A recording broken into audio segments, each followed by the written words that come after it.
What's going on, boys and squirrels? Today we're going to be pulling out this engine just a bit, just like maybe this much. And what we're going to go ahead and do is we're going to replace these old motor mounts. Now, if you can see here, they're a little bit cracked. They're kind of not in the best condition. Now you can see the motor mounts aren't in the greatest condition. They're a little bit cracked, you know, they're worn out. The motor's been shaking around. There's a whole 100 horsepower or so under here, you know, just trying to break free. So what we're going to do is replace those as well as the transmission mounts. Because if some of you guys know, I blew the transmission on this the first year I got it. Well, not really. I blew the clutch. The transmission was already kind of finicky. But anyway, I put a new one in there and I didn't want to waste any time. And what I did was I just dropped in a transmission that I found in a parts car. I used the original mounts from it. I didn't replace them at all, and I also didn't change the oil, which is probably, you know, frowned upon, but I did that now. But what I didn't do was change the motor mounts. I did change the oil last year, or well, at the beginning of this year. But right now what we're going to do is motor mounts, transmission mounts. I got new ones ready to go in there. And what we're also going to do while the engine is up here, something you always want to do with these little leaky boys, you want to replace gaskets where you can, when you can. So the oil pan is going to be exposed basically, and we're going to drop that free. I already loosened every single bolt around it, knocked it free. It can't come out as it sits because there's a cross member that goes across basically from the frame, and that's interfering. So what we're going to do is when the engine's up, it's going to give us a little bit of clearance just so we can pull that oil pan out. We can clean everything up, replace the gasket, and I can save my driveway from all the oil. Let's go ahead and start by hooking up this little craney boy onto some spots we can go for. What I'm thinking of, what I've used in the past, I don't know if it's the right or wrong way, but we can hook onto right there. There's a little loopy boy by the alternator bracket, and one bolt on the bell housing, just so we can lift this up kind of straight like this. But there's one thing I just forgot to remember. Well, I mean, I just remembered it right now. We're gonna have to go ahead and take out the interior.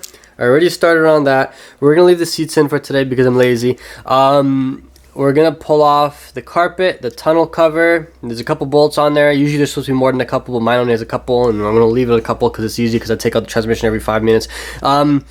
So we're gonna go ahead and do that. So the reason why I'm doing that is obviously to get access to those bolts, and as well I also need to disconnect the drive shaft just so I can get that transmission up a little bit, just basically enough where I can go ahead and pull those, you know, those little engine mounting boys out. So let's get to that. I'll start ripping apart this interior. I got one bolt left on there, and then everything else pretty much just will come undone. So let's go ahead and do that. This little guy here, I have spare parts for this that I'm going to install basically, because right now the way this works is that I have the proper hardware for this side, but on this side I just kind of have a bolt that I found that I put in there. Anyway, we're going to go ahead and remove that little bolt that we just put in there. And when we install the new one, we're going to put the hardware from the Spitfire that I have up north, that little red parts car. That's why it's always great to have parts cars. You always have parts, and you don't have to wait for them to ship or pay ridiculous prices. Mind you, being in Canada, you're going to have to pay ridiculous prices for a parts car. I paid about $450 for mine. It's a lot of schmackos. Now, this boy's out. Put it aside. Pull this guy out. Well, see, it's kind of falling apart there. That's okay. We're gonna go fix that later. Just put some glue. Take this guy out of here. You know what? For now, we're just gonna put him back here. Out of sight, out of mind. Okay. So now we can go ahead and remove this carpet. I've already taken off the shift knob. A little plate here and the center console. Those are gone right now. They're in the trunk. But for what we can do now is we can go ahead and pull this little tunnel cover carpeting out.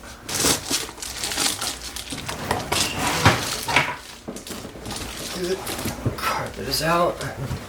Now we've got a couple things to do. So we can take this out. This is going to be 4 bolts just like that.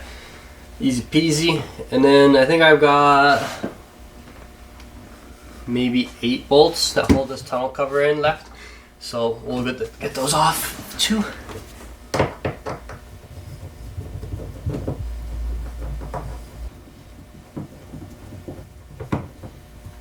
Cool. So we take off this. It's gonna be a 2-piece dealie. You can leave that on the floor if you want. Just make sure you remember where all your bolts and your nuts are.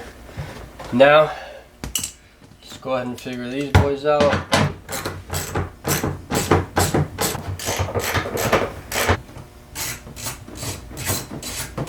Alright, so that's everything.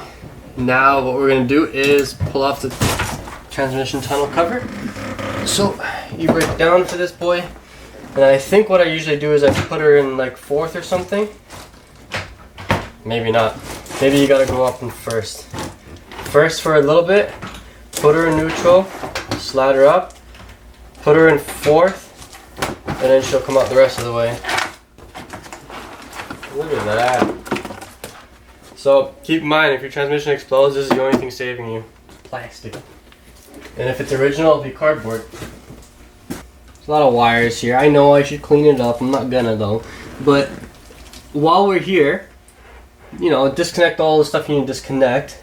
But it is a good idea. Well, I do it every year. Change your transmission fluid. Why not? You know, you're here.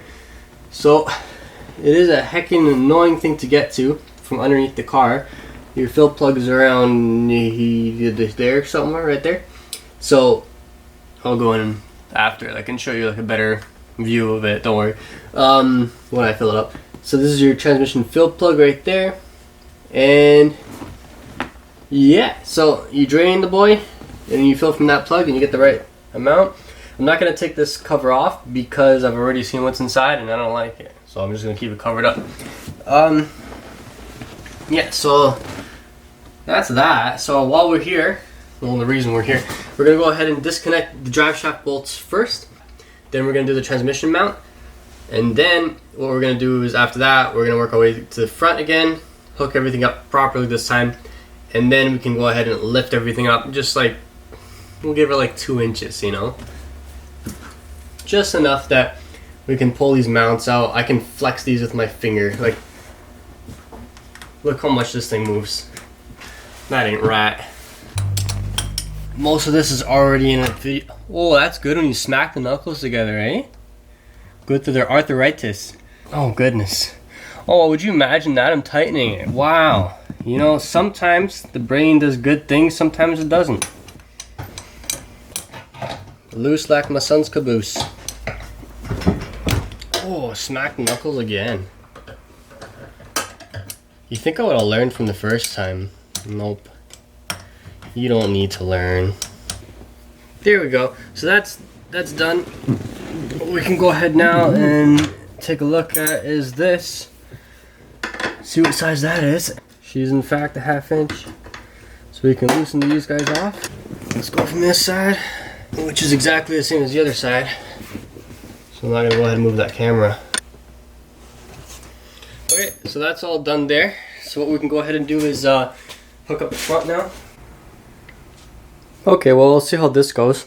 I went ahead and put this onto a bolt on the bell housing, and that one is where I was talking about on the alternator mount. I have pulled motors like this before. I've just never cared too much for the motors when that happened, so when I've done it before. So basically, I'm gonna go ahead and disconnect the engine mounts down there. There's only 1 bolt on each side for mine because the previous owner didn't feel like putting more. But yeah, once those are done, I'm gonna start lifting her a little bit, and then I'm gonna pop back here once in a while and take a look at what's going on back here and see if this is lifting up. If it's not, then we'll have to figure something out. Now it's just gonna be a 9/16 bolt holding it on. Once we got this backed out all the way, or the nut on this side, we're gonna go ahead and put a little bit more tension on the chain just to see if we can lift her up a little bit in the front. And what we're gonna do is we're gonna just balance the engine so that when we lift, it's pulling vertically, not too much in the back, not too much in the front. Cool, we'll leave that right there. And I'll see what we got for balance. So essentially, you've just got the 1 bolt, or there's going to be 2 bolts over here going through like that. And then you've got 1 bolt for the actual engine mount itself. that is being held on from the back by just a single bolt there. So you pull those out, make sure there's lots of tension over there in the chains. You can lift it just so that you get to the right point where everything is nice and loose, and then you can go ahead and pull these pins out, and then the engine should be able to lift up, and then you can go ahead and slide that bolt out. So now that the engine is lifted up nice, you can go ahead and pull out your old engine mounts, just like that.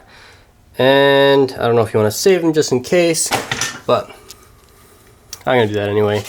And we're gonna take off the ones from the other side. We'll go ahead and lift it up a little bit more just so that we can get down in and take out the oil pan. And you can kind of see I've got that loose right now. Don't really want to stick my hands there right now, but we're gonna go ahead and do it anyway. So now, in order to take out the transmission mounts, what I'm thinking of doing is just using this little point here, just jack it up a little bit by hand.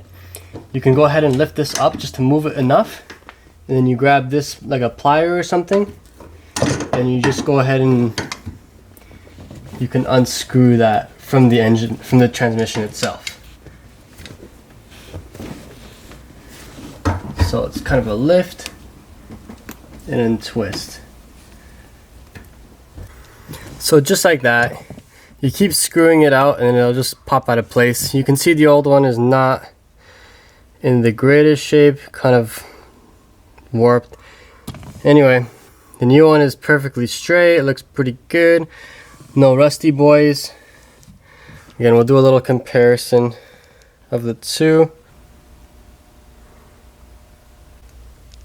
So yeah, so we'll just lift this pry bar up again and thread this guy into that hole and screw it in all the way. Rip. It is in fact a bitch. Okay, and once it's all screwed in, it'll look like that. Nice and clean, and then you got the old dirty one on that side. And then you can go ahead and put that bolt right back on the bottom, just like that. And then you're pretty much good here. Don't forget to put the bolts for the drive shaft. You can see this one's a little bit wonky because I've been moving it around a lot. But yeah. Okay, so now that we're back at the front, we can go ahead and install our new engine mount. Basically the opposite of how you took the other one out. Put her in place like that. Thread on the bolt by hand. And then we can go ahead and put that other bolt in there.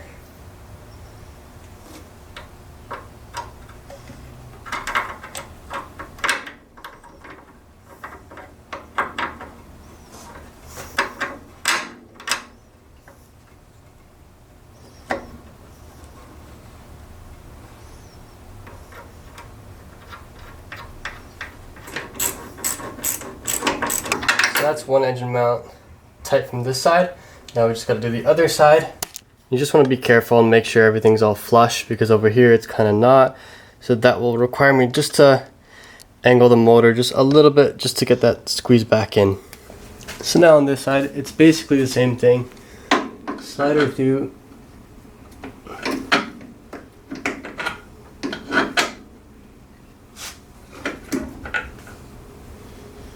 Give the engine a little bit of a shake there if you need to. Okay, we'll lower it just a tiny bit. Now let's go ahead and see if the bolt will fit through this time. Perfect. She's in there now. And go ahead and put that bolt on it.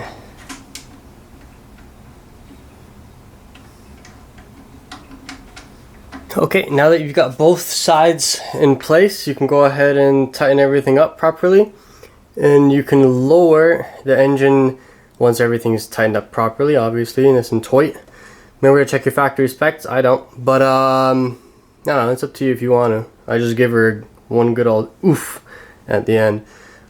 Make sure you don't strip your bolts. I do that a lot. Anyway, once we get that done, we'll get back into the inside of the car, and I'll show you how to change that oil. And there you go. So I went ahead and lowered this a little bit just to show you guys that she's, you know, holding on under her own power. So you got the motor mount in there. I'm missing a bolt. I'm gonna take it off my parts car this weekend, but for now, one bolt's fine. You wanna know why? Because I've been running it since I got the car with one bolt, and it's okay. 2 bolts is just, you know, perfect. But yeah, so I'm gonna put another bolt there. So this is fine. This is in place pretty good. Gave it the old shake test. Now in here, I went and tightened down the transmission mounts.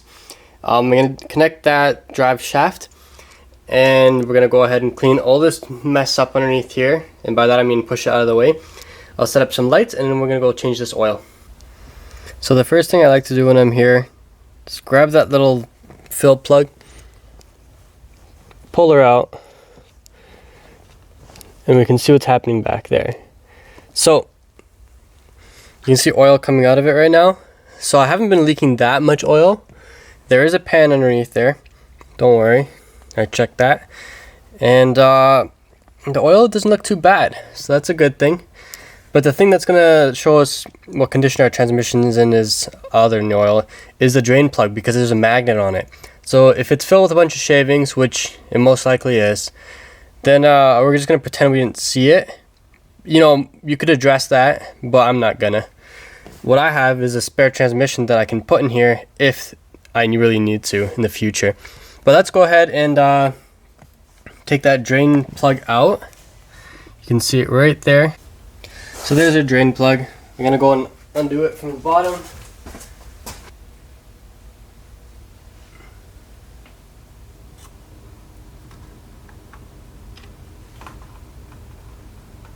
Oh yeah. So as you can see, there is a lot of shavings on it. Well, the good thing is there's a magnet to catch it all, but you know, that's not too bad. We're not too worried about that.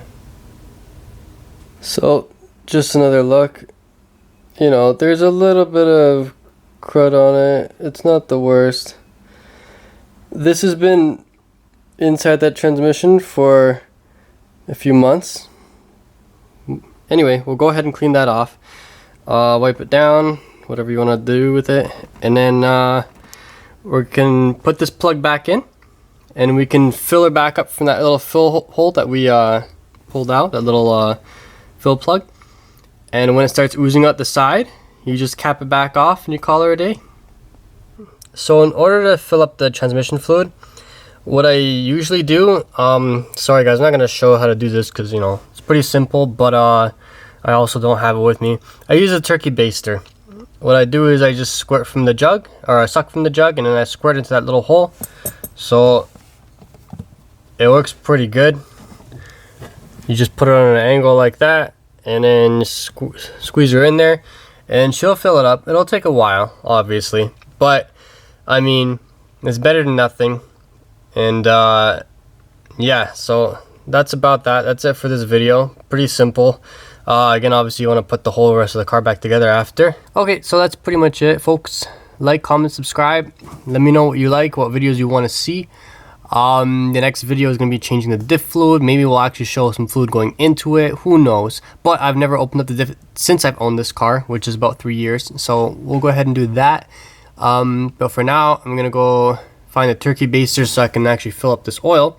And then I'll put the car back together. And that'll be that. I got a video on pulling the rear hubs coming up soon. I don't know how soon is soon. It could be next year. I don't know. But yeah, I'm gonna pull a hub out this way I can get to U-joint.